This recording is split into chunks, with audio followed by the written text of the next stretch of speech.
Namo Vishnupadaya Krishna Krishnaya Bhutale Srimate Bhakti Vedanta Swami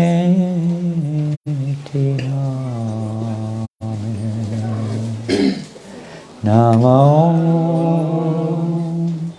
Vishnupadaya Krishna Prasthaya Bhutale Srimate Bhakti Vedanta Swami Iti Namine.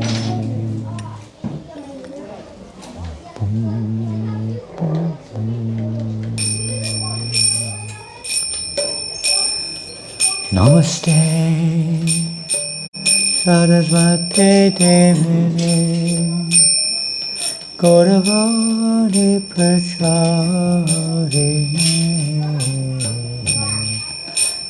Devastation Sunyavadi Astyacha Deshatarini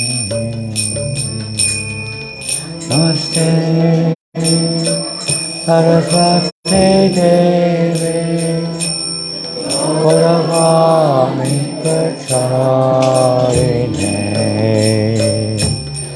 Devasesha Sunyavadi Astyacharisha Harini Jaya Shri Krishna Chaitanya Prabhu Nityananda Shri Advaita Gadadhara Sivasari Gaura Bhakta Vrinda Shri Krishna Chaitanya Prabhu Nityananda Shri Advaita Gadadhara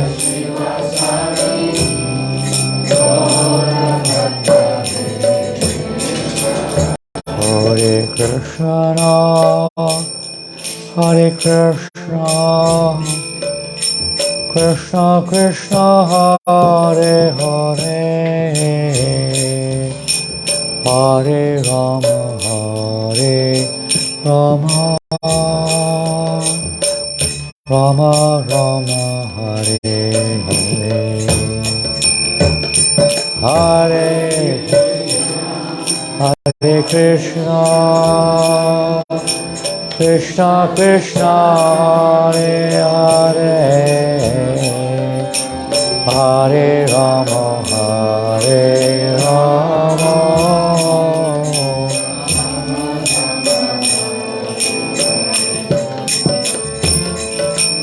Hare Krishna, Hare Krishna, Krishna Krishna, Hare Hare, Hare Rama, Hare Rama, Rama Rama, Hare Hare, Hare Krishna, Hare Krishna,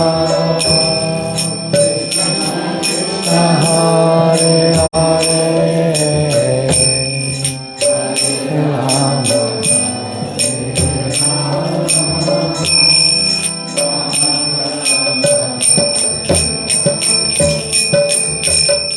Hare Krishna, Hare Krishna, Krishna Krishna, Hare Hare, Hare Rama, Hare Rama, Rama Rama, Hare Hare, Krishna,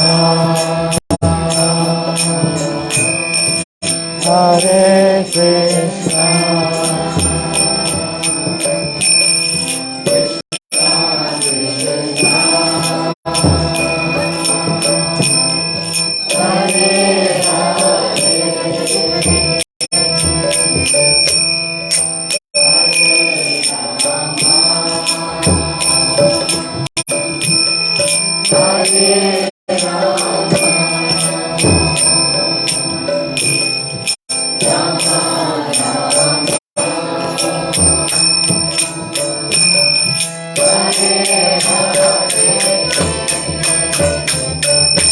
Hare Krishna, Hare Krishna, Krishna Krishna, Hare Hare, Hare Rama, Hare Rama, Rama Rama, Hare Hare,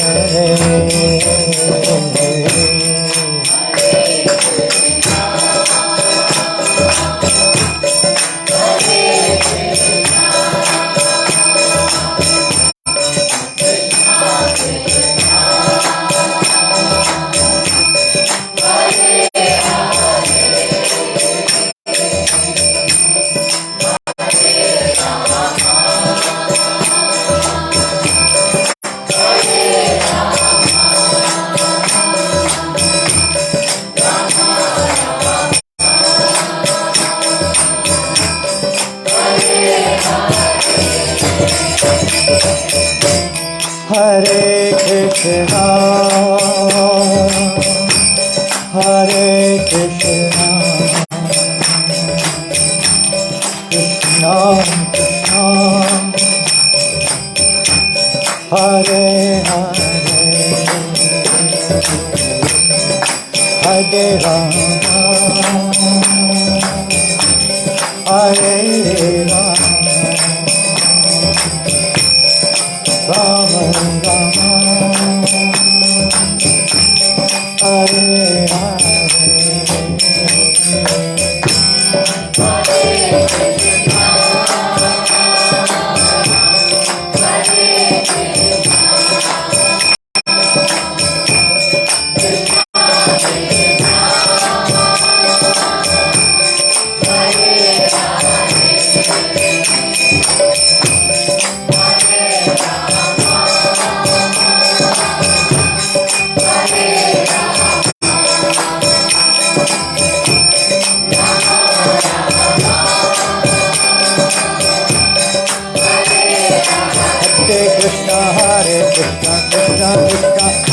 Hare, Hare Rama, Hare Rama, Rama Rama, Hare Hare,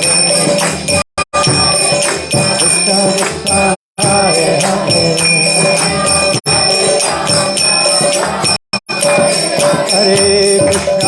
Hare Krishna, Krishna Krishna, Hare Hare, Hare Rama, Rama Rama, Hare Hare, Hare Krishna,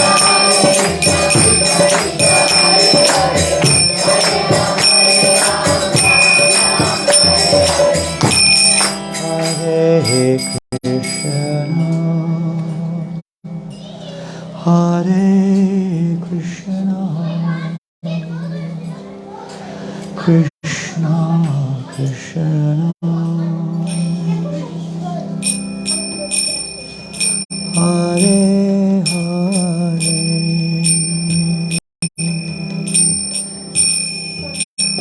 Hare Rama, Hare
Srila Prabhupada ki jai. Harinama Sankirtan ki jai. Vrihat Ranga ki jai. Shri Gaurnitai ki jai. Mahotsav, Shivaratri Mahamahotsav ki jai. Hare Krishna. Welcome everybody. Today's festival here at the temple of Shri Gaurnitai, here in New Lands, in the presence of their Lordship Sri Gaurnitai, Shri Giriraj Maharaj and Shri Prabhupada and all the assembled devotees. I'd like to welcome everyone on this festival. Today we have a special addition to our normal Sunday program. We are today privileged to have the ice cream van. Where are the ice creams?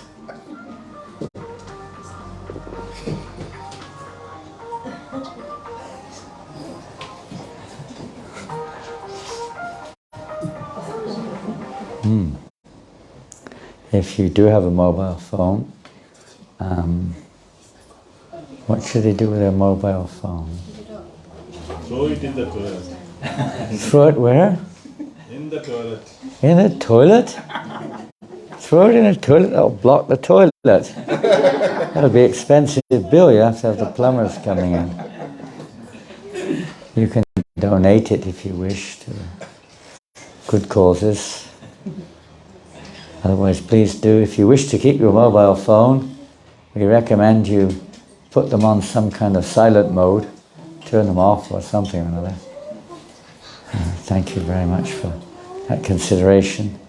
So today we'll be discussing this very auspicious occasion in our spiritual lives, where devotees make their commitments, their vows to move forward in their spiritual lives, or to become fixed in their devotional practices, dedicated to the mission of Lord Chaitanya under the shelter of Srila Prabhupada's ISKCON movement. And we hope that today's event will inspire us all, will please Srila Prabhupada, the Acharyas, of course Gaurnitai, and will help the candidates for initiation to proceed further in their spiritual lives. So, thank you. Hare Krishna. Let's thank Jagajeevan Prabhu and the management here at the temple for coordinating and organizing the festival today. And our priest name? The priest's name? What's the priest's name? Gaurasundar Prabhu, who is officiating priest today for today's ceremonies. Everyone else for coming. Thank you very much. Hare Krishna. So, we know it's Shivaratri today, and perhaps some devotees are engaged in certain activities related to Lord Shiva. I don't know whether it is the case or not. I suppose in some of the Indian temples, Hindu temples, they're celebrating today. Festival today? Some celebrated yesterday. Did they? Yes. Yeah, the Vedic calendar here in New Zealand is not always the same as the one in India. And some devotees follow the Indian calendar, literally speaking. But we see that the actual dates are chosen, or they're fixed according to the location of the moon usually. And when the moon, crosses certain points, etc. I'm not an astrologer, astronomer, etc. But there's certain PTs, etc., times of the day. And when these things happen, then the day may be one day earlier, one day later in different parts of the world. So today is apparently the day in New Zealand. Is that correct? According to the accurate calculations, if you go by the local situation. So yesterday we celebrated the festival of Ishvara Puri a little bit. We don't have the eligibility to do much, but we try to remember him a little bit. This morning we mentioned a little bit about Lord Shiva's glories and his significance in our lives. He's significant in everyone's life, they know it or not, but he's also significant in the Gaudiya Vaishnav's line also. Can you hear at the back?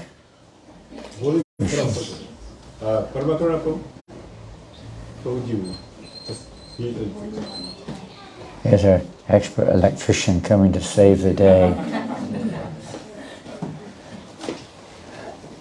The voice is not as strong as usual, it's a little croaky, horsey and so on and so forth. We'll try to speak if we can and hope you can hear something. So yesterday we honoured Ishwar Puri, and I thought yesterday when we were in Lower Hut program, I mentioned one verse and I said perhaps tomorrow we will read that verse. We didn't go into it yesterday much. So we'll take that up today from Ishwar Puri. And if you don't know who Ishwar Puri is, he was the initiating spiritual master of Lord Chaitanya Mahaprabhu, which is quite something, isn't it? In our particular parampara or disciplic succession, going back to Lord Brahma, Ishwar Puri has said that he nurtured the seed. Lord Chaitanya Mahaprabhu came very special form of the Supreme Personality of Godhead, to give something that no other form of Godhead normally gives.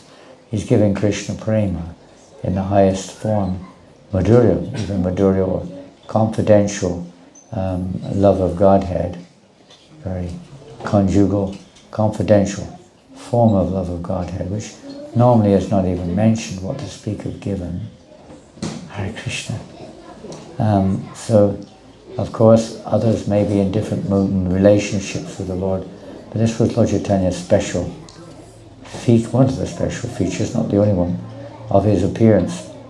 And that first seed was planted or revealed by Madhavendra Puri, a great traveling sannyasi, who then initiated Ishwara Puri, who then nurtured that seed.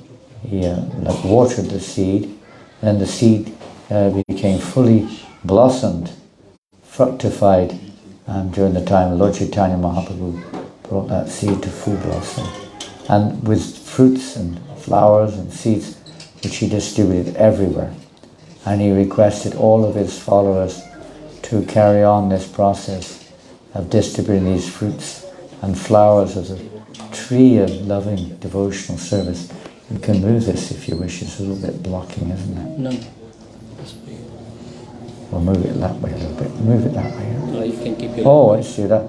I might knock the cup off, that's the only problem with that. I'm a little afraid of that one. Thank you, Lily. So, that's great.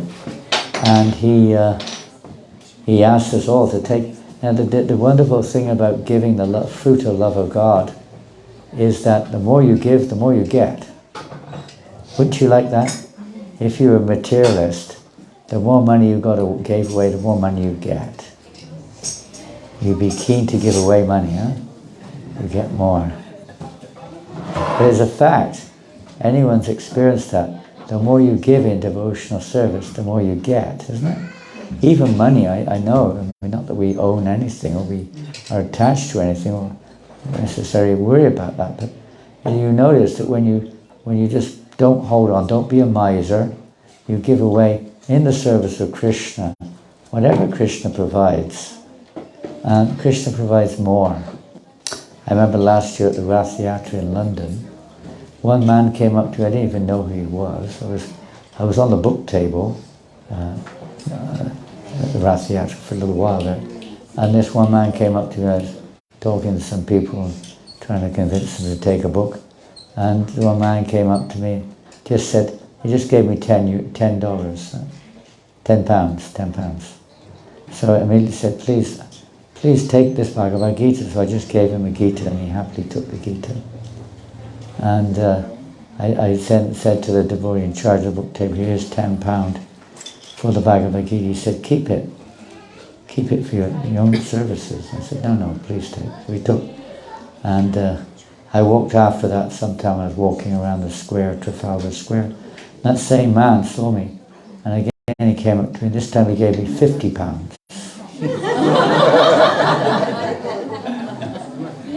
I thought, Krishna's showing us a lesson here. Not that we're doing it for that reason, but when he sees that, we're not thinking of mine, everything belongs to him, then he'll give money. He'll arrange it somehow. But that's the mood of devotion. The more you give, the more you get in devotional service. And it's not that we want to get, but Krishna wants to give. We can't avoid it. So today we have this opportunity where Krishna is very kindly giving us this opportunity, and we hope that the candidates take it to heart and dedicate their lives to Srila Prabhupada's service, the greatest service in the world. So now it's getting dark, it's strong and a little echoey. Echo. We feel like now we're going underground into a cave or something. Hare Krishna, Krishna Krishna, Hare Hare, Hare Rama, Rama Rama. Is it okay now? Yes. It's all good? Okay. So yesterday's verse, which we didn't really go into, it's from the Chaitanya Bhagavat Adikand, chapter 17, text 105. Jai Jai Shri Chaitanya Jaya Nityananda. Jaya Advaita Chandra Jaya Gaura Bhaktavinda.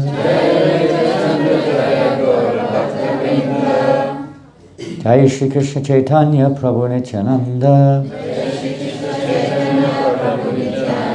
Shri Advaita Gadadhar Shivasari Gaura Bhaktivindam.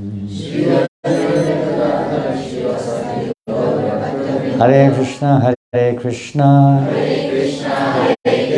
Krishna Krishna, Hare Hare, Hare Rama, Hare Rama, Rama Rama, Hare Hare. And normally the first thing we do at any ceremony of initiation is to do Achaman, and but today because we're doing the initiation, the actual yajna is going to be outside, but still we have to do one or two things before we give the names, because they will need their neck beads before we give the names, and that will have to be in here, because we're doing the Namakarana in here, in the temple. So what we'll do is at the end of the lecture, we'll do Achaman. Is that okay? Yes, ma'am. And then we'll change the neck beads, and then we'll go forward with the Namakarana. So we're having a little lecture now, or a little talk, on a little bit about the significance, we could say, of initiation. There are so many references throughout our scriptures in terms of the importance of taking initiation in our spiritual lives. It's a regulated principle, practically speaking, in devotional lives. There are different kinds of initiations in our lives. Even when we're young, sometimes Indian children, they get Upanayana, they get some initiation and Brahmin thread at a certain age, and they may perform some little practices, or maybe they enter into their studies, they initiate into a particular kind of knowledge, and then other types of course we have many samskaras in our life, different commitments, different vows which we take in marriage and so on and so forth. But in terms of initiation, we have in our present day, in our Gaudiya line at least, we have primarily three kinds of initiation, spiritual initiations.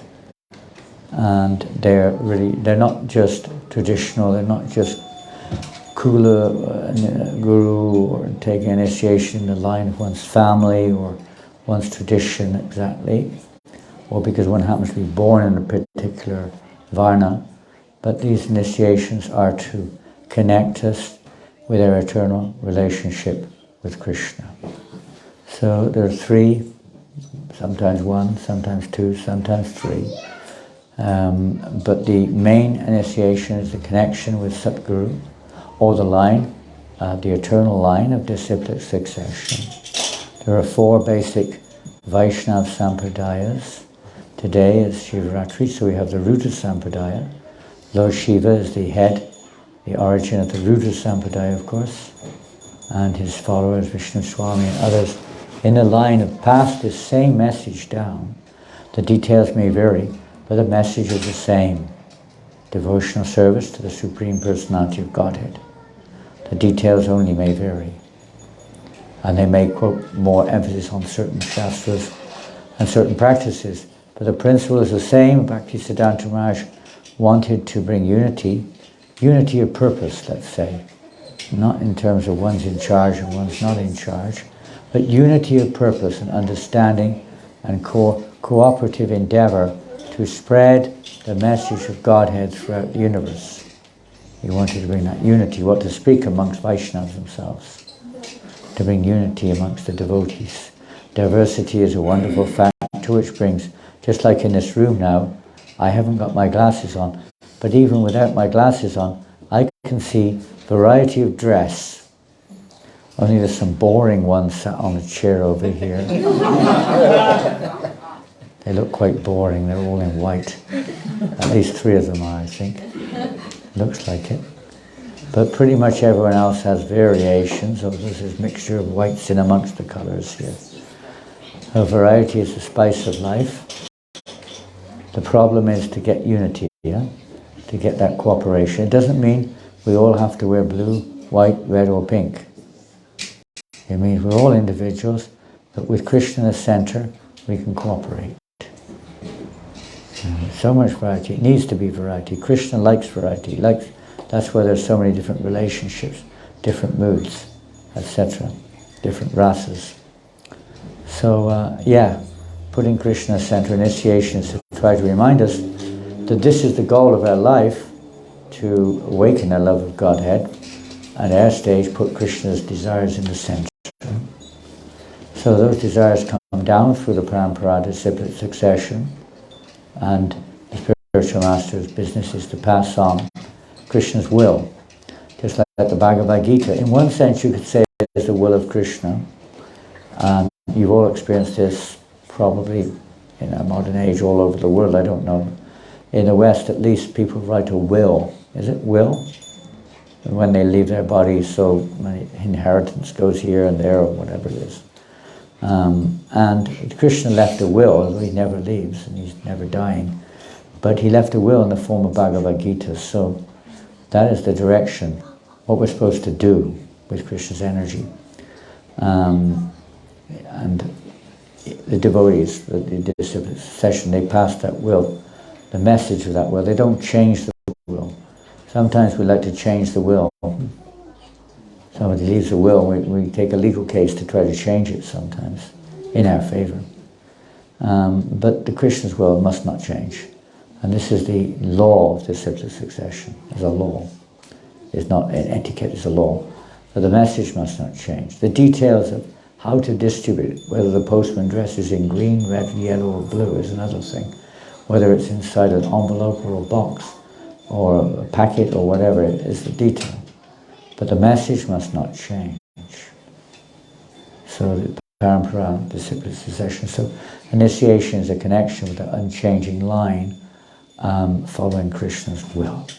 So let's see what we have here. Now, Lord Chaitanya Mahaprabhu, who is a form of Krishna, in the mood of a devotee, in the mood of Radharani internally, externally in the mood of a devotee, is playing the part to show us, he's doing more than that of course, but in one sense he's playing a part to show us how we can also awaken our love of God.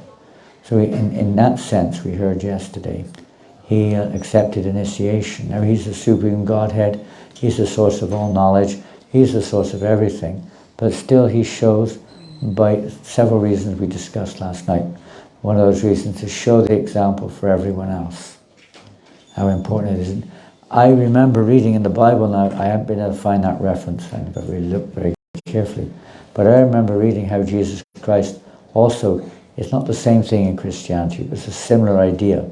He accepted baptism from John the Baptist, who said that, I should be worshipping your feet.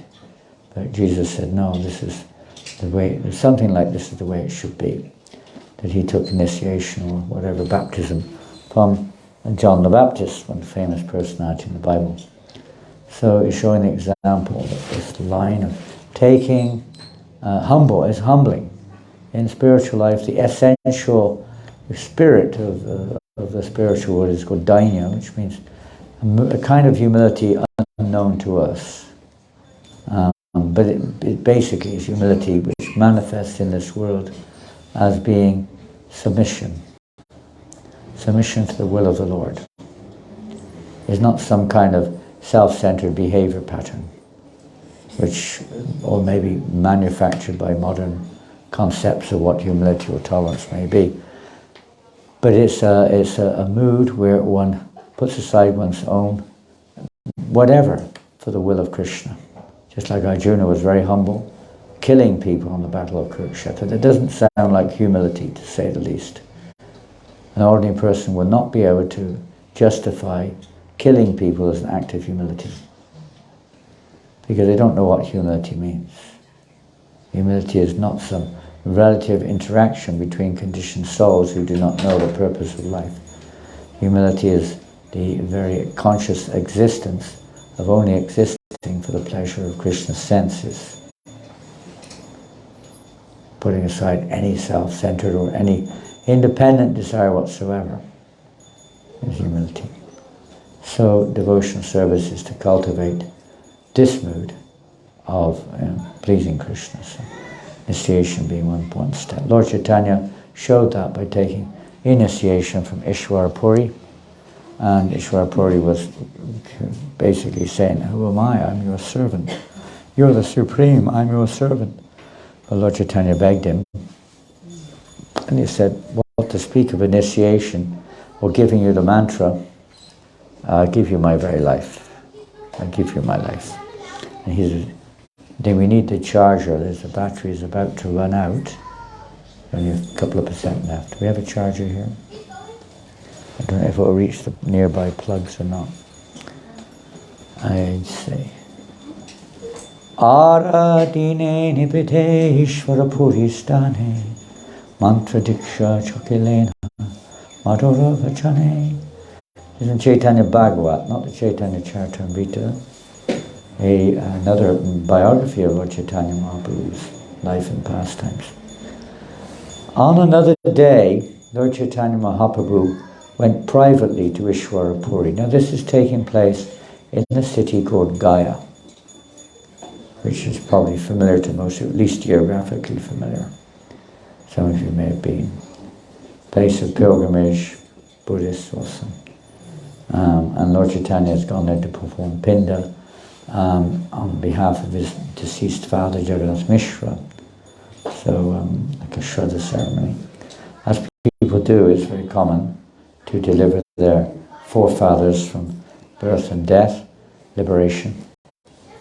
The beautiful temple of Lord Vishnu's imprint of his lotus feet there. It said that he placed his lotus feet there, and people go there to offer prayers and offerings, etc., on behalf of their forefathers. So on the guise of doing that, Lord Chaitanya went to Gaya, but his real intention was to take initiation from Ishwara Puri, who happened to be there at the time. So Lord Chaitanya approached Ishwara Puri, and he said that, and in sweet words requested him for initiation. So, of course, eventually Ishwara Puri gave initiation to Lord Chaitanya. There's no mention of any name change. The only mention in the biographies is that the Ishwara Puri gave Lord Chaitanya a 10-syllable mantra. It's not the Hare Krishna mantra. He did, however, tell him that he should always chant the holy names of the Lord. Is he going to reach, you think? Okay, well, let's see what you can do, I don't know.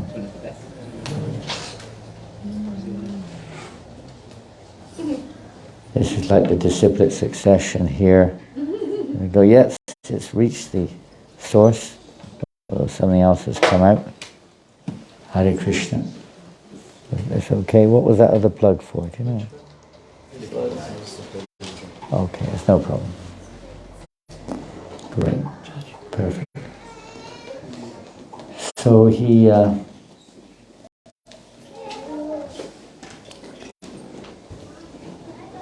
received this mantra, but Ishwara Puri then, of course, in a sense, chastised the Lord, calling him a fool, and said, you should always chant the Maha Mantra, or at least chant the holy names of God.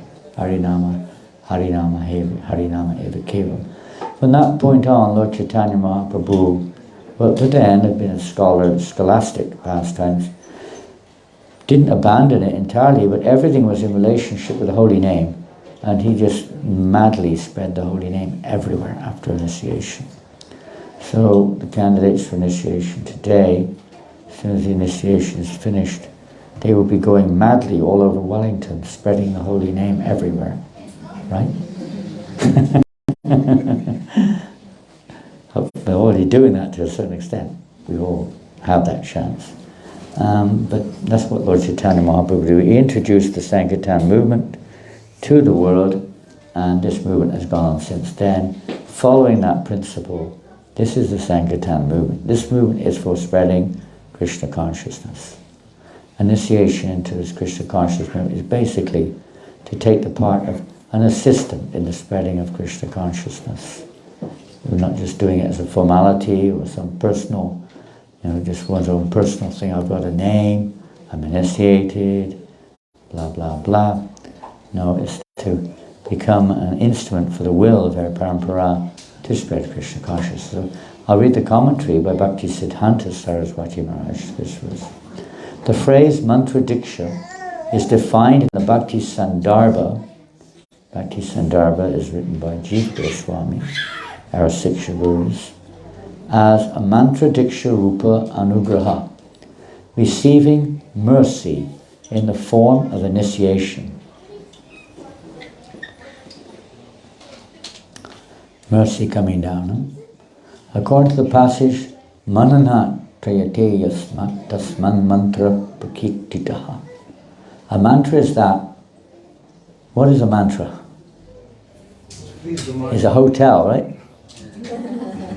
There's a hotel called Mantra here in New Zealand. They're very popular in some countries. The Mantra Hotel. What is a mantra? Liberates the mind. Yeah, we usually give it kind of a general description. That which frees or liberates the mind from what? Material contamination. Material contamination. Okay, we're more or less there. So he defines it like this. A mantra is that which delivers one from manana. Manana. Which means absorption in the separate temporary objects of the temporary, external, enjoyable world. Does that make sense? What does it mean? जो मन का त्राण करे, the one who controls mind is a mantra. Yeah, but what did Bhakti Siddhanta Maharaj just say? That's true. What did he just say? I just read it. Delivers one from manana, which means absorption in what? Temporary. Temporary. Absorption in temporary. Contemporary. Absorption in separate temporary objects. Absorption in. It doesn't mean you have nothing to do with it, but you're absorbed in it. Absorption in temporary objects. Separate means that they're not seen in relation with Krishna. Separate temporary objects of the temporary, external, enjoyable world. Or that which delivers the material enjoyer from the principle of enjoying material existence.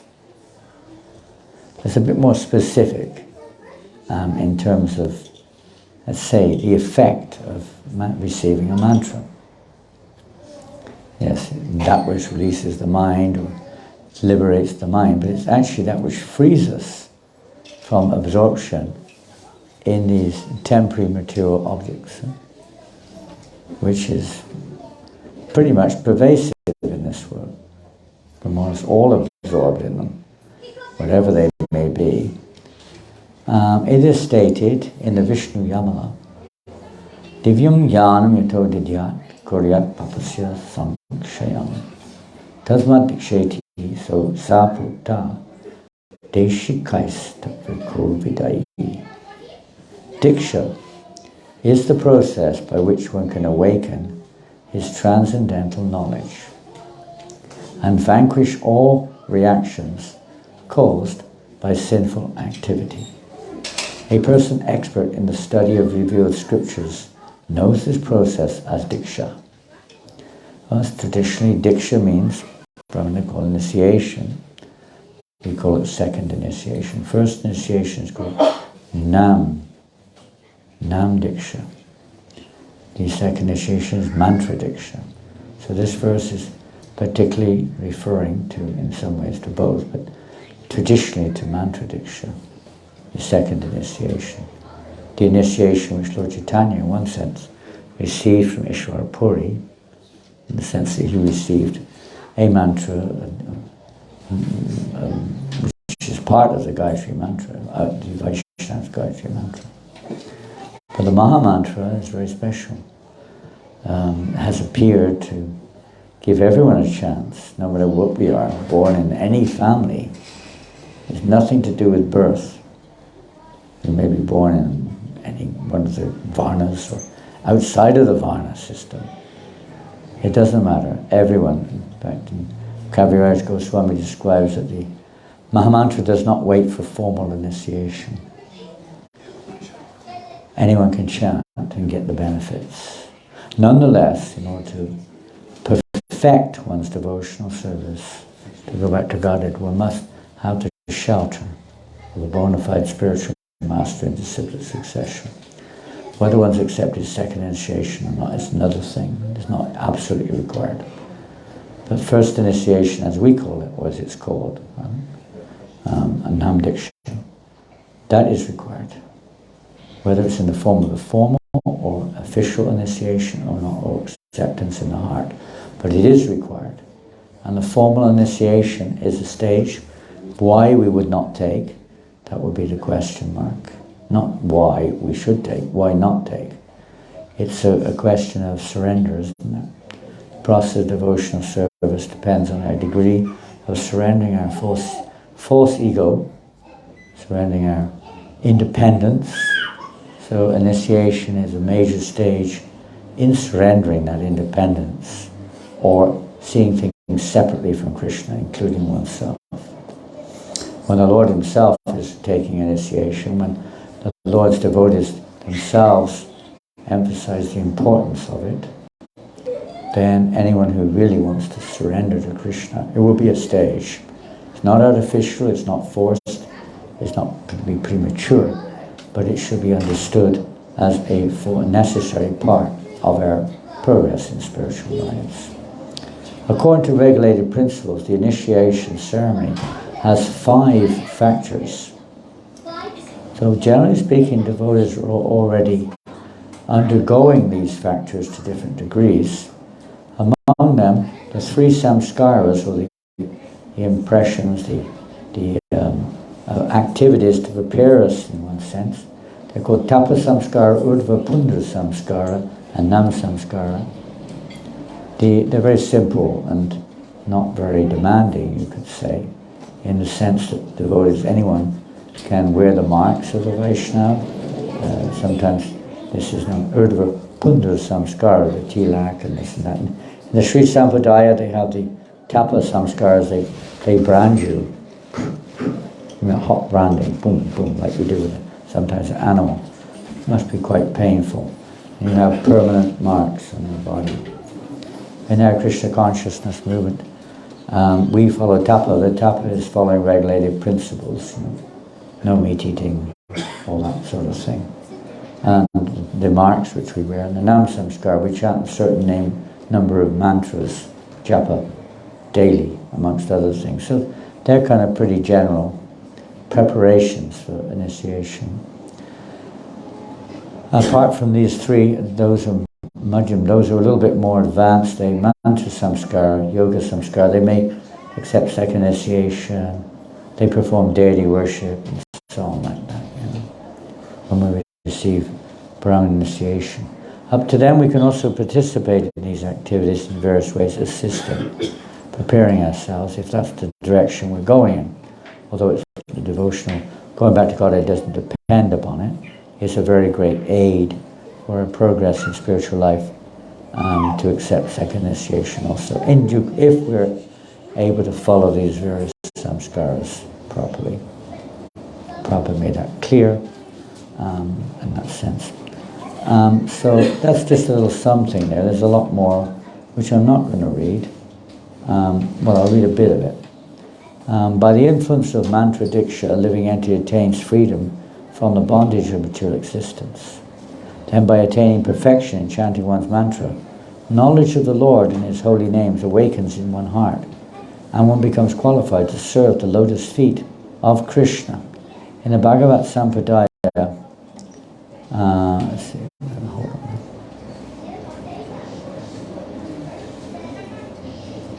In the Bhagavad Sampradaya, the Kanisto, the beginner, who engage in deity worship, may lack scientific knowledge regarding the devotees of the Lord, because at that stage, apart from worshipping the deity, appreciation for the wonderfully glorious service of the Lord's associates does not manifest in their materialistic hearts. So it's a very important thing, especially when we take initiation, to appreciate the other devotees, to appreciate their wonderful service, the sacrifice they're making. This is the mood of slightly more advanced devotee of Madhyamadikari. We have to come to that platform. Gradually, due to increased good fortune and the mercy of the Lord, when the living entities surpass the stage of Kanistha and become conversant in knowledge about the devotees, then by the result of achieving transcendental knowledge, the four following principles are found. So for Madhyamadikari, Kanistha may just worship the deities, see God in the deities, and not really appreciate the devotees or their services. But the Madhyamadikari, he sees, yes, the Supreme Lord, but he sees the devotees, and he really respects, worships the devotees, and he sees the innocent, he tries to preach to the innocent, and he avoids the atheistic. So this should be the mood of devotees aspiring to follow in our parampara. So how do we come to that platform? How do we come to a higher platform in devotional service? By following the spiritual master's instructions, and key instruction of the spiritual master is to chant Hare Krishna. It's Lord Chaitanya's instruction, it was the instruction of his Guru Maharaj to always chant the holy name.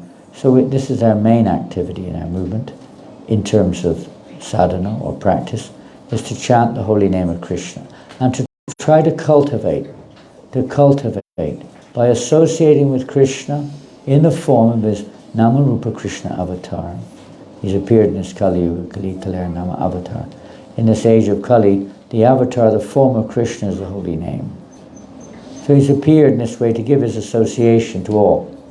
So especially aspiring devotees, we should try to associate with Krishna in this form. It's not, we have other ways too, through the deity and so on. But this is the main way the Lord is appearing to us in this age of Kali. His primary form. To counteract the ill effects of this age of Kali, Tishodashakam Namam, Kali Kamashanashanam. To counteract the ill effects of this age, the Lord has appeared as the Mahamantra from the spiritual realm. So devotees, they try to chant as much as we can. At initiation, we make a vow to chant at least so many times. That vow must be kept. It's not something to take in lightly. One makes a promise in front of the deities and devotees, etc. We should keep it. So that is the minimum. Chant a certain number of times daily on our beads and elsewhere, etc. This is a vow, this is a samskara, this is a dapa, an austerity of whatever, nam samskara. So we take that step forward, it's a commitment, it's a fact. Just like marriage is a commitment, we make many commitments in our life, which we try to stick with. So in order to progress through the stages of devotional service, we don't just want to stay on the neophyte platform. We want to progress, and ultimately Lord Chaitanya's mission is to awaken prema within our hearts. So if we want to reach the goal, the ultimate goal of love of God, then it's understood Bahujama Kariyari Shravana Kirtana. Dabhutanapaya Krishna Pari Pramadana. As long as one's heart is infested with the what? The holy name. Jolly good. If our heart is only infested with the holy name, we will be very, very, very, very perfectly situated. But in this particular verse, it states, I don't know who said it originally, it's one Purana somewhere. Well, if one is infested, if one's heart is infested with the what? Infested doesn't usually mean a very positive thing, does it? Infested. What, with what? Pardon? Oh yeah, with offense. If one's heart is infested with the offences to be avoided while chanting the holy name of the Lord, despite one's endeavour to chant the holy name for many lifetimes, one will not get the ultimate goal, which is love of Godhead. So this is step one. Step one. Once we've accepted this commitment, this is step one. It's not step one in terms of the whole process. But once one makes this commitment, yes, to chant the holy name without offences, right? Is that correct? So usually Prabhupada would say, what are the 10 offences in chanting the holy names? What are they? 10 offences which should be avoided. This is the difference between offensive and inoffensive chanting. Shuddhanam, or pure chanting, means without offense. Right now our chanting is mixed, maybe sometimes offensive even. So what are the 10 offences? Pardon? Some of the candidates. Yes, Sampada. It's from the devotees who have dedicated their lives for propagating the holy name of the Lord. That is the first one. To blaspheme, to criticize, to be envious of those devotees who've dedicated their lives to propagating the holy name of the Lord. As we heard this morning, they're the most dear. Lord Shiva is the most dear because he wants to deliver the universe. He wants to spread pure consciousness, remove all the anarthas. So if we blaspheme such persons as the demigods, Lord Shiva, anyone who's a devotee of the Lord, but particularly those who are preaching the glories of the Lord, this is how on earth will we please Krishna when he says there's no one more dear to me than he? Well then, it can be man or woman, it doesn't matter. No way, if we're envious of, critical of, or blasphemous of those, we may not see eye to eye sometimes, we may not even agree sometimes, but we should never be inimical. Never be critical, envious, or blasphemous, to speak of blasphemous.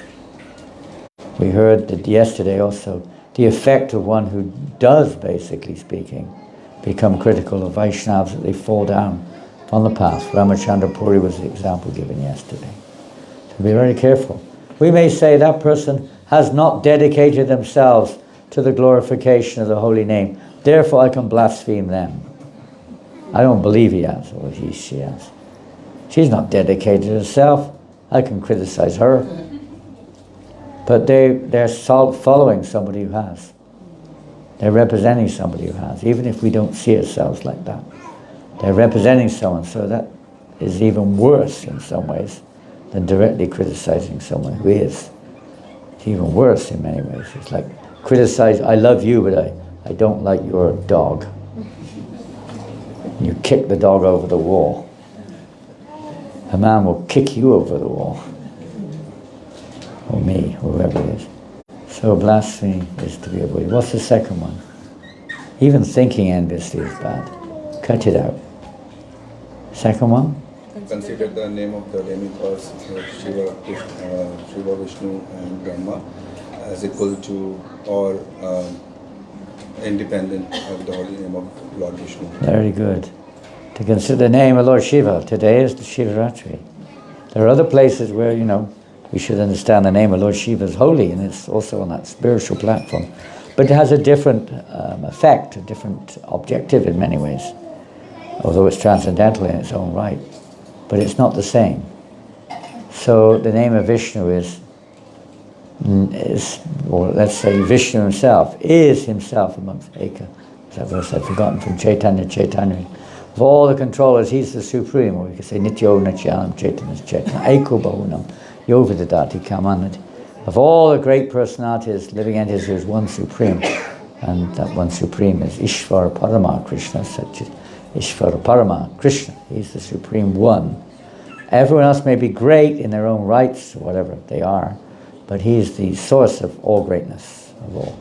So, although respect is given, everyone's respectable in one sense. But Krishna is the supreme. We don't consider this is actually a very serious offense. It literally means Mayavad philosophy. Second offense. To consider everything one. It's all one. Because that's not the absolute truth in full by any means. One has to understand the oneness and Lord Chaitanya's philosophy. What is Lord Chaitanya's philosophy? Achintya Veda Veda Tattva. That everything is one in quality, but there is variety within that. And variety is there. You can't equate everything the same. The tree and the fruit are from the same source, but they're not the same. There's variety there. There's individuality there. Everything has its individuality. And that individuality is what makes it. Otherwise there's no rasa. In the spiritual world there's rasa, relationship, loving exchanges. If everything's one, there's no rasa. That's the end of Krishna's, you can say, purpose. His whole existence is to experience rasa, relationship. The whole world is for that. So to deny that is to deny the very essence of Krishna's existence. Very serious offense. Third offense? To disobey the instructions of the spiritual master. Well, you got it down good here. The third offense, to disobey the orders of the spiritual master. Well, I guess if you do that, that means you're disobeying Krishna, which is the reason we're in the material world in the first place. So it means you're definitely going to stay here. Of course, if the spiritual master is bogus, that's another thing. But in normal terminology, it's not at all favorable for progress in spiritual life. Fourth offense? To blaspheme the Vedic scriptures or scriptures in pursuance to the Vedic version. Where's Rishikesh? You've got a competitor over here, boy.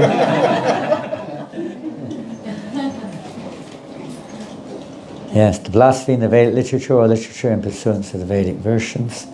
So many scriptures are there in the world today, whether they're unchanged or unchanged, that I don't qualify to answer that, but in principle, if they are the original, bona fide scriptures, they are given or originally coming from Godhead. Dharmam tu shakshat bhagavat pranitam. One way or another, to help elevate conditioned souls towards the ultimate goal of life. So to blaspheme, criticize, belittle, change, whatever, changing also, is an offense. Is an offense against the holy name, or against Krishna. So we don't, or they may be much further advanced scriptures than what we're able to digest, and we kind of almost condemn them as untouchable. No, that's not there. We may not be eligible to touch them, just like in normal education, a child, 5-year-old kid is not going to be reading, advanced education books. But they're all relevant. This one, that one, all levels relevant. So they all have to be respected. Fifth offense? Consider the chanting of Hare Krishna as one of the imagination. Oh, no. No. You got it wrong.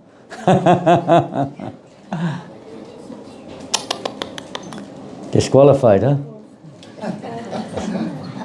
What's the fifth offense? It's okay, don't worry.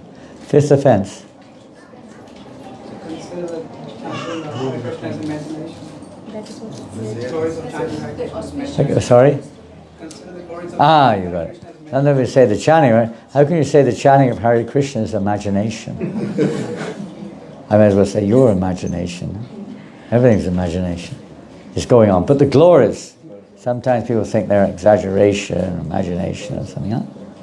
What is all this? Just once saying Krishna's name, you can cancel out as many sins as you've committed in millions of lifetimes. What nonsense is this? And Haridas Thakur was talking to that, what's his name, Gopal Chapla. Yeah. What nonsense is this? Simply by one chanting the name, you can gain liberation. This is nonsense. You have to millions of how many lifetimes you have to study and perform austerities and blah blah. But in the scriptural injunction, but it doesn't necessarily that we're not really interested. Well, maybe, but it's not our goal. Liberation is not our goal, and unless we change our attitude, we're just going to carry on doing the same thing. So it takes a little bit more than that. You may get just like that clean slate, but then we roll in the dirt again straight away. So. But in principle, yes, Namabas, chanting of the holy name, like Ajamil. Once he said Narayan, a few times he said Narayan, whatever, but he chanted Narayan at the time of death, his son's name. But because he chanted Narayan, he was liberated, but that doesn't mean liberated in the sense that he went back to Godhead. He was liberated from the effect that he was going to get from his sinful activities. He was going to be punished, but he wasn't punished. He was given the chance now to perfect his life. And then he went to Hardware and practiced devotional service and became pure. But it freed him from the otherwise reactions that he was going to get and gave him a chance. But if you don't take the chance, you have to, go back again. So it may not be in every case, Prabhupada says, that those effects that we hear about in chanting the holy name seem to be manifest, or it may be a time span involved. But they're certainly not imaginary, it's just that we may not be experiencing it because of the quality of our chanting or because of the circumstances we're in. Sixth offense.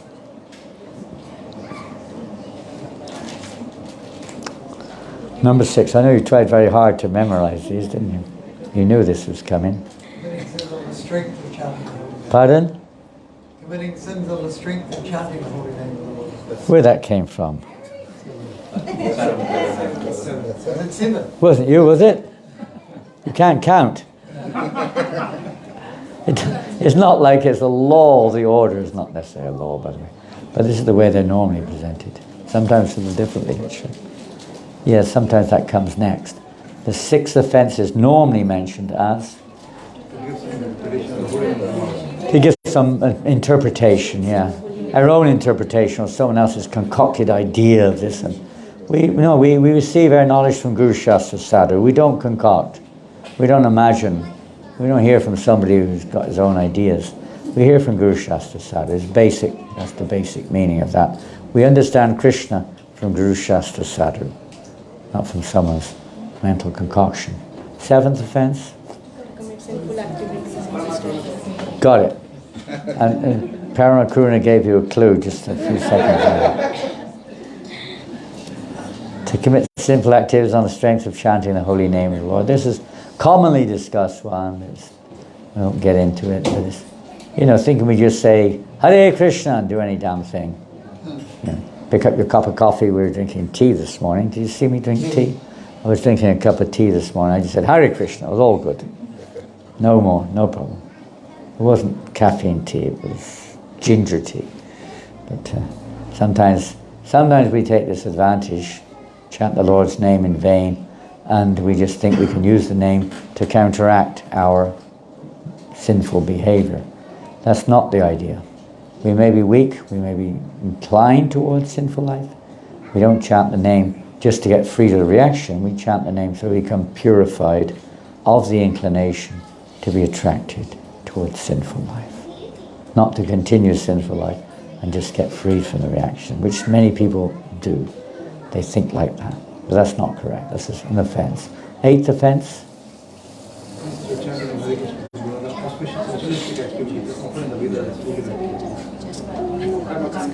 Karmakanda. Yes. It's not an act of karmakanda. Mahamantra, of course, if you have a karmakanda mentality, the holy name will reciprocate with you accordingly. That's an offensive mentality. You'll get only material results. If our chanting is unknowingly, we're namabas, we're not really sure, we're not committing offensive, we have no ulterior motive, we're just chanting for whatever reason. Maybe namabas, there are varieties of namabas, or clearing stage in chanting, or intermediary stage. One can gain liberation, but not love of God. We have to come to Shuddhanam. The holy name of Krishna is totally transcendental and pure, non-different than Krishna himself. It's not a means to an end. It is the process, you could say, japa, kirtan, process, but it is both the sadhana and the sadhya. It's the process and the goal. Because Namachintamani Krishna's Chaitanya Rasa Vigraha. The name is Krishna himself. We sometimes say the name of Krishna, but in reality it is Krishna. It's not. When we say name of, it sounds relative. It's not. It's absolute. Binat Vannamanamino. It is non-different than the named. So when we chant Krishna's name, it's just a matter of to what extent we're chanting purely. The Lord will reveal himself accordingly as they surrender unto me. Surrender is to try to hear the sound of the name. What's the ninth offense? Instruct a faithless person on the roads. What was that? Instruct a faithless person toward the roads. I think you got it right. To instruct a faithless person about the glories of the holy name, not the name, the glories of the holy name. We should try to get everyone to chant Hare Krishna, no matter who they are, even if they're a criminal. We try to get everyone to chant. It does some benefit there for everyone, great benefit. But the glories, we don't explain the glories of the holy name to a faithless person. They will sometimes become angry or totally misunderstand, whatever, commit some unnecessary offenses. So we don't do that until a person, we don't instruct someone until they're ready about a particular topic, whether it's a child or a person in general. Especially with the holy name, it's special, confidential property of the Lord, but he's very happy to share his presence with everyone, even if they don't understand. Of course, aspiring devotees should understand the glories of the holy name and the meaning of the name. We should at least theoretically understand. Prabhupada said it means we don't initiate persons who are not yet qualified. 10th offense? Do not have faith in the creative and to maintain material attachments even after understanding so many instructions of I see we've got united forces going on over here. Well coordinated, they're very harmonious. To remain attached to material, not to have complete faith in the chanting, which of course we don't, and to maintain material attachments, which of course we do, even after hearing so many instructions on this matter. So at least that one we can generally understand. I've still got a bit of a problem with that one. And then it actually described that this means we're still thinking, I am the body and this is mine. I and mine, basically. And then it also said, there is another offense. Gosh, it never ends, does it? The 11th offense. The 11th offense. Where that came from.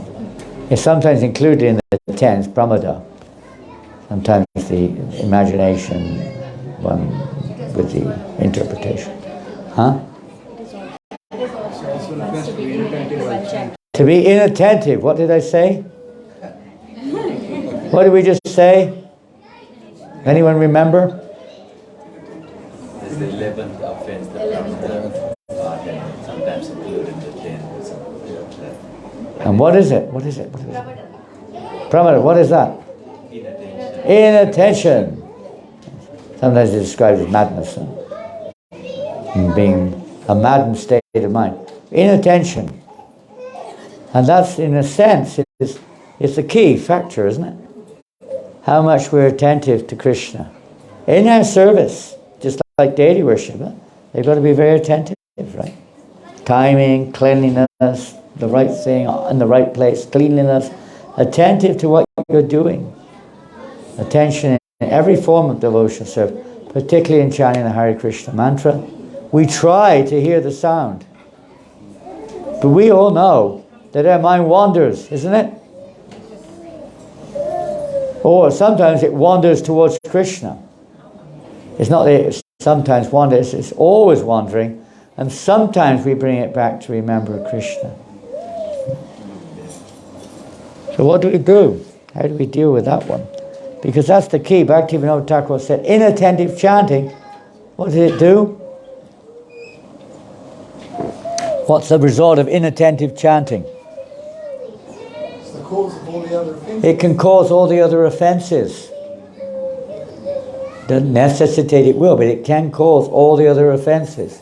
And even if it doesn't do that, or it's related, it sows the seeds of anartha. The seeds are there in our hearts. Anartha, you know what anartha means? What is anartha?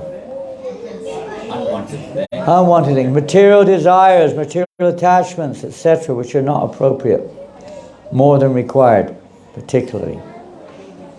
It sows those seeds.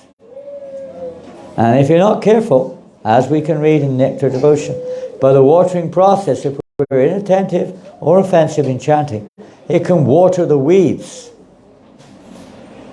You suddenly find yourself in the jungle, entangled.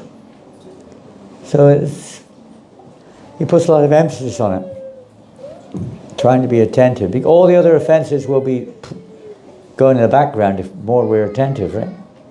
Of course, it's very difficult. What does it mean to be attentive? That's the long subject. But in principle, it's very, very difficult to be attentive. So what do? We're kind of stuck. We're stuck just mechanical chanting, which is risky. It's good, but you can't stay in mechanical chanting forever. You won't go back to Godhead like that. What do? We are Mind so, wanders, bring it back. Pardon? Mind wanders, bring it back. What was that?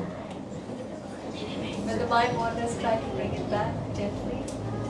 Bring the mind back gently. Gently. Bring them out. That's what Krishna says in Bhagavad Gita. Wherever the mind wanders, due to its flickering nature, draw it back under the self. But that's that's on our part. That's true. We make this endeavor. That's your sincerity, sacrifice, surrender, whatever mixture, to try to bring it back. This is our time with Radha and Krishna when we chant the Maha Mantra. This is our opportunity to associate with our objective goal, even though we're not qualified. They're very kindly presenting themselves to us in a form in which we can associate. So this is our chance to associate. So at least that we can try to constantly remember. This is our time with Radha Krishna. We should take advantage of it. You wouldn't miss the chance to be with your kids or with someone you love, some important situation. Huh? You take all advantage of it, something dear to us. But no one's more dear than Radha and Krishna, so we just forgotten, that's all. So we remember, at least we make that effort to try to remember that. What else can we do? associate with those who have a taste.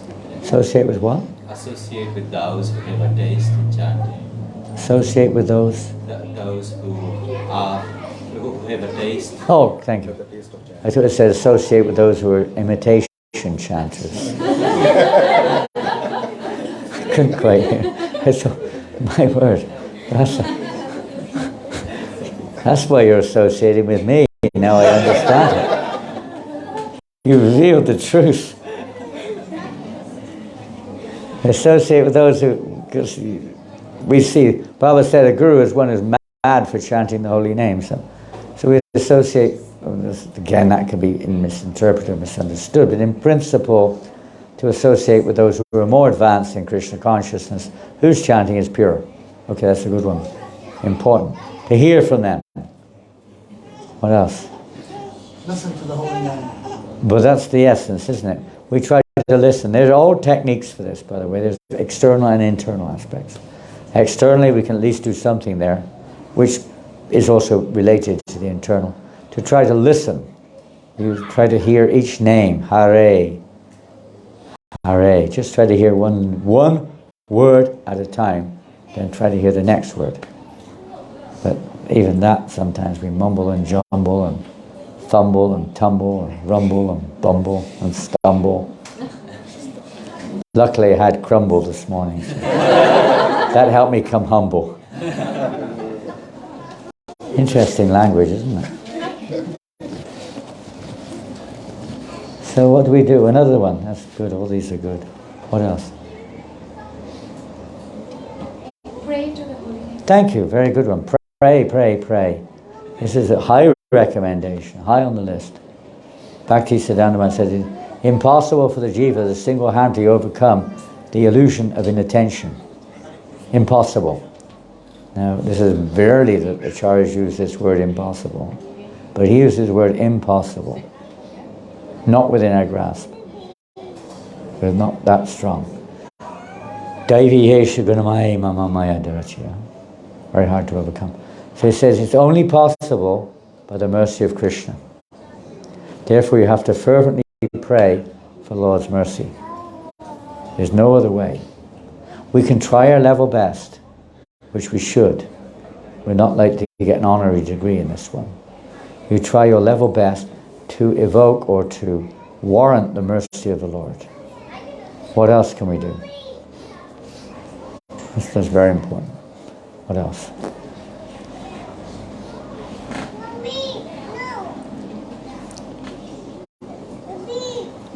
There are many details you could say, but in principle we can try to develop the service attitude towards the Vaishnavas, respectful service attitude towards Vaishnavas. That evokes mercy more than anything practically. And many other things you could say.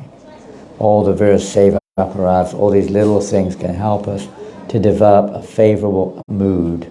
Keep clean, keep pure, and all these things help us, Keeping clean environments, clean heart, clean body, clean clothes, clean this and that.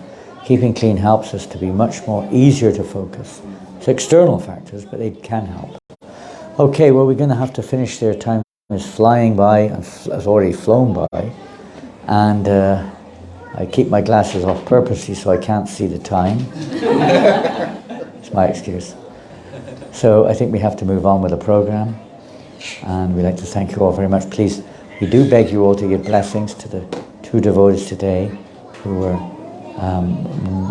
desiring or been blessed to move forward in this way in their spiritual lives. They need all the blessings we can get.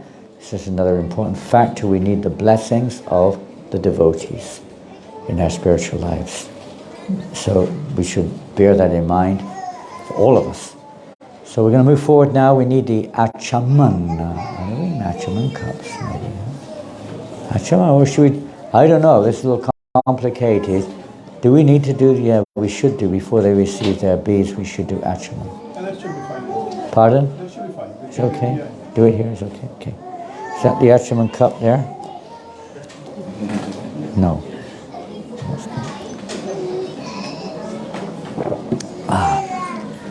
So. At first initiation, you receive an Apple iPhone, is that right? Second, you receive an Apple Mac, I believe. Yes, sir. Yeah. Third initiation, you get a BMW. Yes. Third initiation is sannyas initiation. You get a BMW. Something to look forward to, isn't it? Because at sannyas initiation, it means sacrificing one's body, mind and words. BMW. They're taking them through the ashram here. So have they done it already? That was quick. That's the fastest ashram I've ever seen. You do. Okay.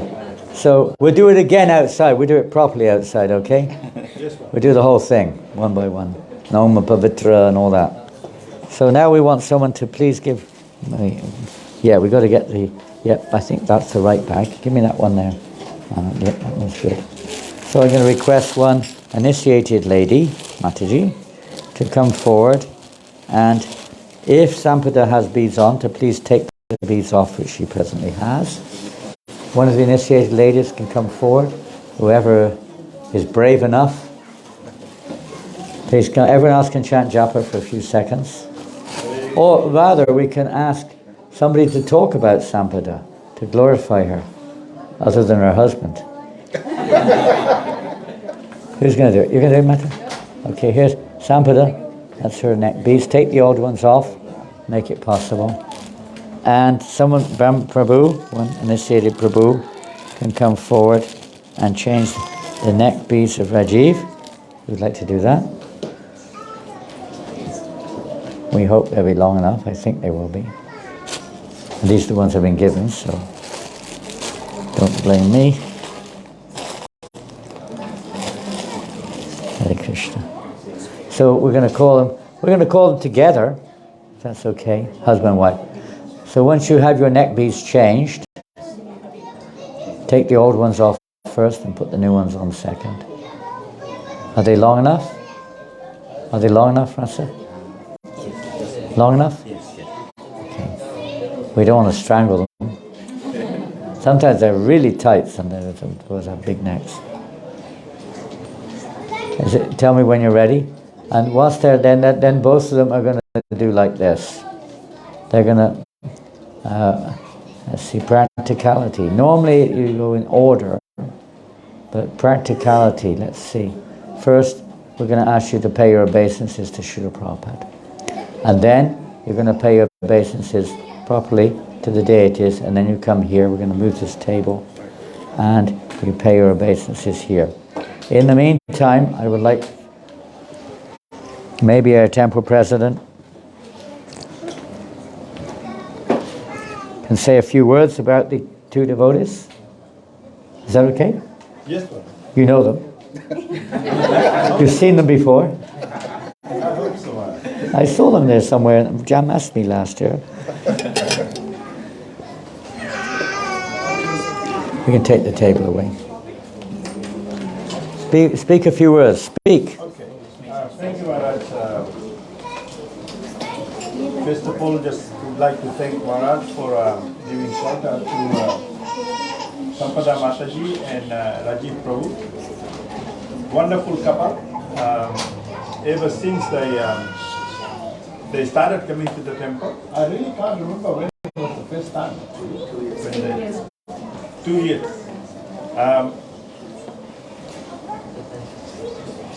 The most amazing thing about them is that they are both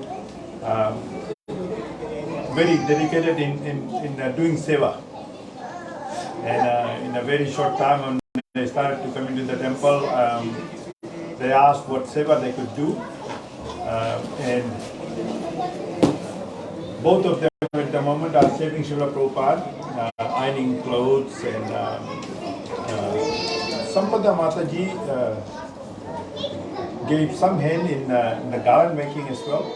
And, but her biggest contribution at the moment is that she has taken over the website and the Facebook. Both of them are computer literate, so Rajiv Prabhu and Sampada Mataji are doing wonderful seva when it comes to publishing temple programs on website and on Facebook. Rajiv Prabhu gave us a lot of contribution when we were building extending the shade, and at that stage Prabhuji made a lot of contribution in that regard. And wonderful devotees, they are on at Sunday feast and helping in the prasadam distribution. When we do fundraising, they are there with us as well. So their contribution is in many respects, and I would humbly request other devotees to take example from the way they have committed themselves. They do have a son, and their grandparents were telling me that he's making them now chant mantras as well. Grandparents or parents? Grandparents. So their grandparents are here at the moment. Your grandparents? My parents. Parents? Yes. Parents? And yes. Sorry. So that will be Sampada's parents, but their sons. Oh, okay. Samraj's grandparents. Yes. And they were saying they shared with me that whenever they're traveling somewhere in the car, he will make them recite mantras, which is of course something that he has picked up from the temple. We do have a very wonderful next generation of devotees here at the moment. Most of them have been attending the Sunday Bal Vikas program, and it's amazing, Maharaj. The qualities of these devotees, especially in ISKCON Wellington, I can feel very proud about it. Because whenever visitors are coming, to the temple, and I see the contribution this next generation is making. It's amazing. So we can say that, and a lot of them are making their parents actually quite involved with the temple as well. So with that, wish them both a very successful Krishna conscious life. I hope that Sampada and Rajiv Prabhu will now give the encouragement even to Sampada's parents, because I'm sure they are here, and the mother was thanking me this morning, saying that you have changed their life. Of course, there is not much I can do. All we can do is we can pray to Guru and Gauranga, and it is only by the mercy of Guru and Gauranga that we can proceed and make progress in our spiritual life. Of course, at the same time, I shouldn't be discounting the devotees association. There are three things that I shared with them, Maharaj, and happy to share with you as well.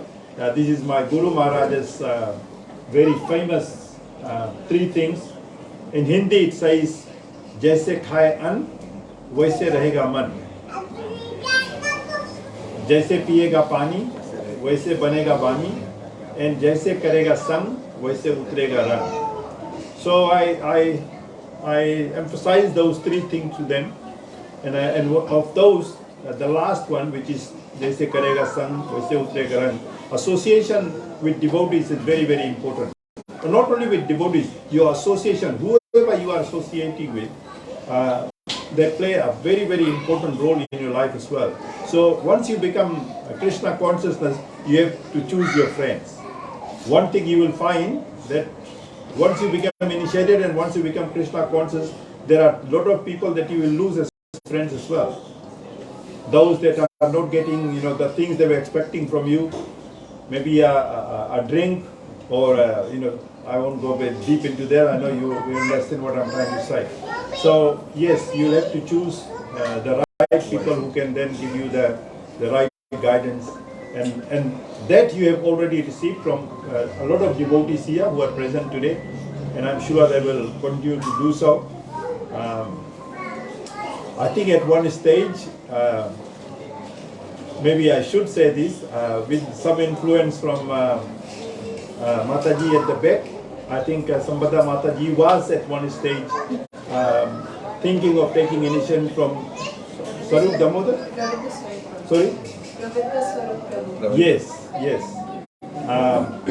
And at one stage, when they were getting interested, they came and talked to me about it. And it was actually me who basically said that I prefer that you have a spiritual master who visits New Zealand, so you get an opportunity to save them. And at that stage I said, not that I have got anything against, but I think this is the suggestion that I will always give to other devotees as well, that take initiation from someone,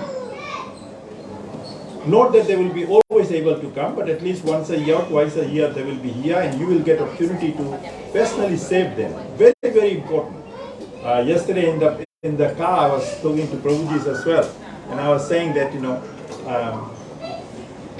please take time out in your life, in your waking life, and go and spend some time with your Guru. Save your Guru, travel around with your Guru, because something that I have always now sort of thought that I should have done when I took initiation from my Guru Maharaj. And whenever there was opportunity for me to do that, I thought, well, I've got more important thing, because I'm taking care of the temple and the restaurants and things like that, and I never did that. But that was the greatest mistake I have made in my life. So Sampada Mataji and Rajiv Prabhu, don't make that mistake. While Guru Maharaj is there, do take opportunities and go and save them. Maharaj told me today he's needing some help in the temple, so some building work and maybe some maintenance work and things like that. And why not? We can go there for about a month or two, whatever time that's there, and stay with Maharaj and save him. You know how to fix roofs? You know how to fix sewage drainage pipes? We'll try. We'll try. We'll try. You know how to dig the ground and grow potatoes, and you can learn. Thank you very much, David. Thank you. Well, don't forget though, we must all remember one thing, that we're all in the family of Prabhupada's family, and we're all really in his followers of Srila Prabhupada. He's our eternal Siksha Guru, and for all of us, and what unites us is when we put his mercy, which he's delivered to the whole world, in the forefront in the form of instructions, his books, etc. We wouldn't be here at all, any of us, probably, none of us would be here today for sure, other than Srila Prabhupada's mercy, which he showered on the world. The mercy coming down from Chaitanya Mahaprabhu, etc. So we always remain that. Don't forget that our business is really to serve the mission. There's two things, two kinds. One, disciples, some are very much inclined towards serving the institution, and some very much towards the mission. And the mission is the main thing. Institution and buildings, temples, and so many other aspects of that are to facilitate the mission. In of themselves, they're not the mission. The mission is to spread Krishna consciousness. The best way to serve the spiritual master, as we heard this morning, is to assist in the mission, which means to try to, most pleasing thing to Srila Prabhupada, even when Prabhupada came to London in 1977, on his last visit to the Western world, and he made it quite clear, there was devotees came from all over Europe, because this was the last chance to see him. They didn't know, but it was. Hundreds of devotees came, and the manor was packed, but Srila Prabhupada was physically indisposed practically. They came just to be in that atmosphere. But everyone knew, how do we serve him? There's no question of going into his room, cleaning his room, no question of it.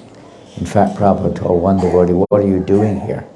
Anyone can cook for me, but not anyone can preach. You should go out and preach. So preaching is the best way, giving out books, Harinam programs, whatever you can do. Spreading the mission is the real essence, and that's what pleased Prabhupada. When Prabhupada came to London, book distribution doubled every time. Doubled. Once he was physically present there at the manor. Nobody would hang around the manor. They knew that that was displeasing to Prabhupada. When he was there, more service. Of course, normally he would give class, darshan sometimes. But it was understanding the mood, the mission and mood of Srila Prabhupada, which is the essence of our movement. We may have different aspects, different offerings, different parts to play, different talents, that's fine. But it all should be in this mood, understanding what the real desire of the spiritual master is. And Srila Prabhupada made something which perhaps has been a little lost over the decades, this spirit. And we can understand why. As you said yourself, you felt you missed out on the opportunity to associate with your Guru Maharaj when you could have had more time with him, which is understandable, the vapu or the associations. But the real association is through hearing and chanting. That's the real thing. When Prabhupada was in London, there was one devotee following Prabhupada around here and there, and said, what are you doing? Why are you simply following? Why don't you do something useful? Told him to do some service. Worship of the spiritual master, Prabhupada said, is not a worship of incense and flowers. It is practical service. So bear that in mind. So the two are important, both, but don't get over sentimental about that. So thank you very, very much, and we'd like now to... I will feel my duty to say why I finally recommended Janananda Maharaj. As far as I am concerned, the most jovial sannyasi that ISKCON has. You don't know me. Only when I see one, you only see me when I see you. I can't help laughing when I see you. And the second one is that he is the Michael Jackson of... Oh, what? What? Where'd you get that one from? Michael Jackson in terms of dancing when it comes to... Really? I haven't seen anyone who can dance like Guru Maharaj. You won't see it so much now. His body is getting old and fat. I'm getting too fat now, I can't do it. What to do? I appreciate your kind words, thank you. But whatever it is, Krishna's in the heart, guiding everyone's wanderings. We just play our part and pray that we can become pleasing to our Guru, Srila Prabhupada, and all the devotees and their lordships, etc. Hare Krishna. You like to dance? You like to dance? Are they dancers? Huh? She does? Oh, let's have a demonstration. Come on. Rajiv, start dancing, Rajiv. You don't dance. You. Let's see Rajiv now dance. Dancing exhibition.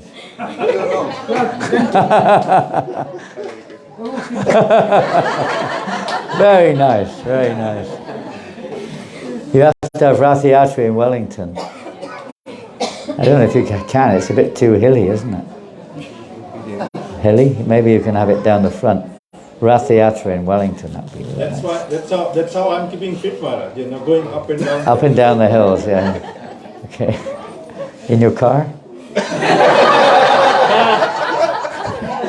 The car's fit. Keeps the car fit, right? What to do? We're all up and down in our lives. Whether it's up and down hills or in consciousness, up and down is normal. So we like to call Rajiv and Sampata forward. Where's the best place to sit? I guess location, it has to be over here, really. Come a little further forward. Don't be shy. So thank you very much. And we've been associating on Zoom a little bit and through letters a little bit, and from hearing from Jagajeevan Prabhu and others, and talking a little bit more and so on and so forth. So I feel confident they're sincere in their devotion and dedication.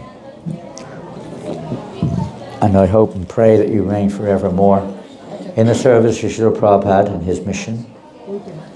So I'm going to ask one at a time, please. Okay. Who do we start with? Ladies first or men first? Ladies. Pardon? Ladies? Ladies first. Oh my goodness. If it was men first, you could have memorized what he said. So you have to really get your brain working now. What are the 4 regulated principles to be avoided? No illicit sex, no gambling, no meat eating, no intoxication. And no, I didn't get. Intoxication. And one more I didn't get.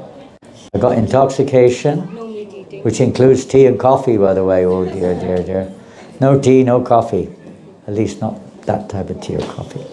No No, meat eating. no meat eating, which includes Onion, garlic. onion, garlic, what else? Animal products. Huh? Animal products. Animal Milk. flesh. Eggs. Everything. Fishes. Yes. No fishes. Eggplants allowed? Yes. Okay. Okay. Eggplants. No gambling. No gambling. Okay, that's good. And? No illicit sex. No illicit sex life. What do you know what illicit sex life means? It's a sensitive one, isn't it? Actually, really speaking, it means sex life only for propagating children. Brahminical principle. Very Brahminical principle. Certainly no sex life outside of married life. But that's the standard Prabhupada gave. No sex outside of marriage, and certainly that one, and no sex. Goal or the purpose of sex life is to actually, of course we know it's mostly instigated by sensual desire, but it's really meant for propagating children. And the 5th one? No 5th. Oh, there's not a 5th, huh? Good.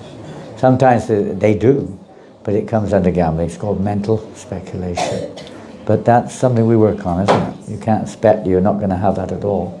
All these are we try to make to follow all these principles strictly and stick to these principles. And how many rounds a day? Minimum 16. 16.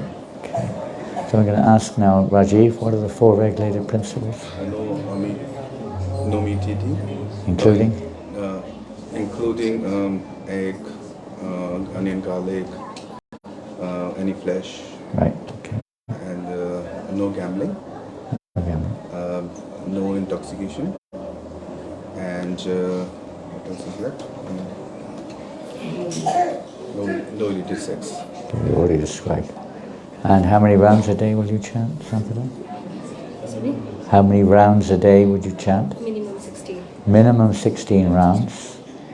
Try to be as attentive as you can. And Rajiv? Minimum 16 rounds. And if you can on Ekadashi, try to chant more. Of course you can chant every day if you have the time. But try to chant as nicely as you can. So, is it okay? Everyone okay? Are you going to give your blessings? You passed the test. Drums ready. Where's the wompers? Where's the stompers? Cartels are ready. It's a wonderful occasion on behalf of Srila Prabhupada. Ladies first. Today is Shivaratri. Did you know that Sampada was born on Shivaratri? Maybe it's a calendar date different to today, but on the Vedic calendar it was today. So it's a very special day. So I was, when you choose names on behalf of, to inspire the devotees on behalf of our Gurudev, sometimes you think of different names according to the nature, according to the situation. So I went around a little bit, some beautiful names, some names of Radharani, and just meditating on it. And then when I heard you were born on Shivaratri, I thought, well, that's it. I was already thinking of that name. And Krishna then confirmed it. Your name is Shivani Devidasi.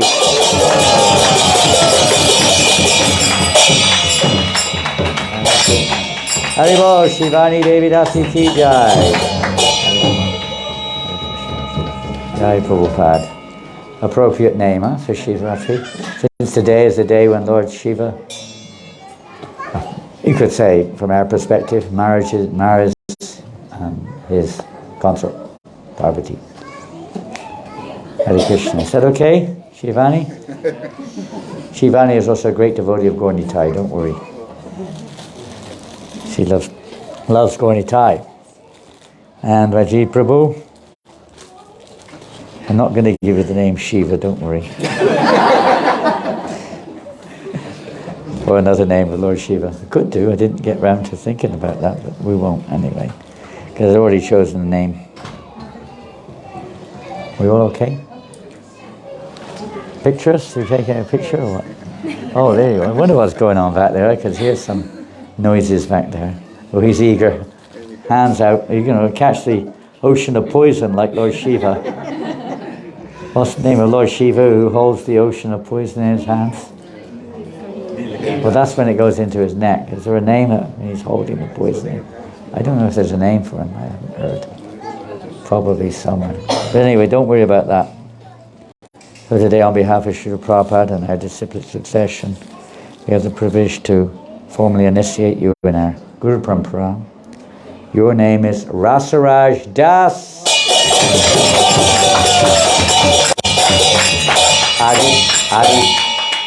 Adi Kari. Hare Krishna. Rasaraj Prabhu ki jai. Well, that's the name of Krishna. It could also, in a sense, Lord Shiva. One who, the king of all these mellows of relationships. So, Hare Krishna. Is that okay? You both have two simple names.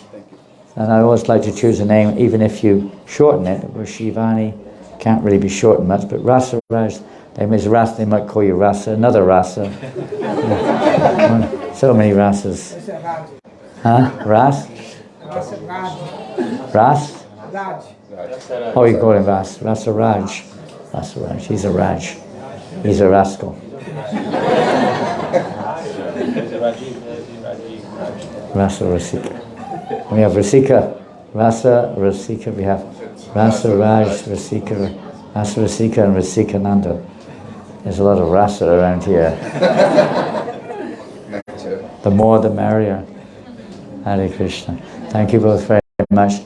So now, if you wish, you will proceed outside for the Agnihotra, the ceremony outside. And if you want to hang your... Oh, I've got bead bags here for you. Well, I didn't provide them.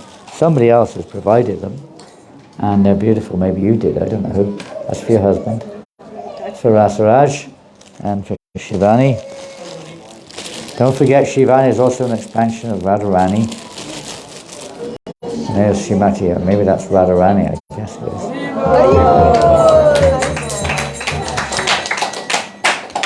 Jai Shri Prabhupada ki Jai. Oh, Premanandi. Hare Krishna. Where's Mum and Dad? Where is she? I can't see. There she is. Okay, you have to pay your respects to your mother and father. Where's your father? There he is. Is their wonderful mother and father have come all the way from India for this few months and to be with us today. They're also Vaishnavas, practicing devotional service in India. Hare Krishna. All glories to Srila Prabhupada. Thank you very much for bringing this wonderful devotee into the world. Hare Krishna. Hare Krishna.